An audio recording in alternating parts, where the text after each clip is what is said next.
guys. Di ba? Hindi nakakamiss dito, presyo ang hangin. Tapos dito guys, palayan to dito. Palayan. Yan, palayan. Hanggang doon yan sa may bukid. Basta maganda kasi ano, makikita mo green. Sarap-sarap sa mga mata. Parang nakaka-relax talaga siya. Yung alam mo yung galing ka Maynila tapos super stress ka sa syudad tapos dito ka sa probinsya mag-stay. Wow, sarap. Grabe. Yung malakas ang hangin. Ano po? Tapos guys, yung mga niyog, hindi pa nga siya ano guys, kasi mga kalbo pa rin siya. Nasira yan ng landslide.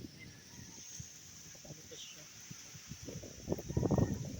Ang daming kaniyogan dito guys, yung mga naiwan ngayon, kunti na lang. Yung mga hindi nakasurvive sa landslide. Sobrang dami nila, kunti lang natira.